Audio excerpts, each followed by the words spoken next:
પોરબંદરમાં અષાઢી બીજના પાવન પર્વે રાજાશાહી સમયથી ચાલી આવતી 212 વર્ષ જૂની પરંપરાનું પાલન કરવામાં આવ્યું હતું, જેમાં પોરબંદર રાજપૂત સમાજ દ્વારા ખારવા સમાજના વાણોટને તલવાર, ચૂંદડી અને સાફો અર્પણ કરવાની પરંપરાગત વિધિ યોજાઈ હતી।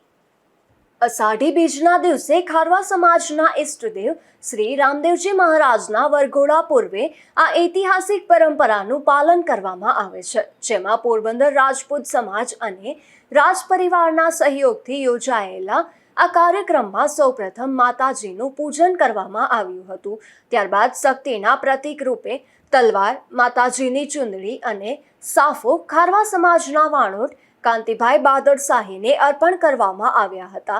આ પરંપરા છેલ્લા 212 વર્ષથી અવિરત જળવાઈ રહી છે અને રાજાશાહી સમયથી બંને સમાજો વચ્ચેના સૌહાર્દ અને સાંસ્કૃતિક એકતાનું પ્રતીક માનવામાં આવે છે।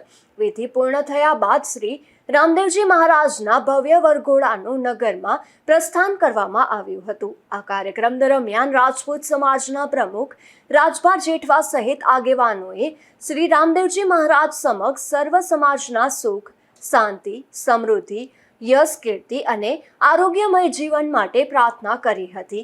તો આ કાર્યક્રમ સમયે રાજપૂત સમાજના પ્રમુખ રાજભા જેઠવા ઉપરાંત ગોંડલના રાજપૂત અગ્રણી જયરાજસિંહના પ્રતિનિધિ તરીકે પોરબંદર આરટીઓના હેડ યશપાલસિંહ સરવૈયા ખાસ ઉપસ્થિત રહ્યા હતા તથા પોરબંદર રાજપૂત સમાજના અગ્રણીઓ રાજદીપસિંહ જેઠવા, દિવ્યરાજસિંહ જેઠવા, અનિરુદ્ધસિંહ જાડેજા, કૃષ્ણસિંહ જેઠવા, ગંભીરસિંહ જેઠવા, બલભદ્રસિંહ ઝાલા, ભગીરથસિંહ જાડેજા, ભગીરથસિંહ ઝાલા અને અશોકસિંહ વાળા સહિતના મોટી સંખ્યામાં રાજપૂત સમાજના અગ્રણીઓ ઉપસ્થિત રહ્યા હતા। બાદમાં ખારવા સમાજના વાણોટ તેમજ રાજપૂત સમાજના આગેવાનોએ સાથે રામદેવ પીરના મંદિરે પહોંચી અષાઢી બીજ નિમિત્તે તેમના આશીર્વાદ મેળવ્યા હતા। નિપુલ પોપટ સાથે અશોક થાનકી, ગુજરાત ન્યૂઝ, પોરબંદર।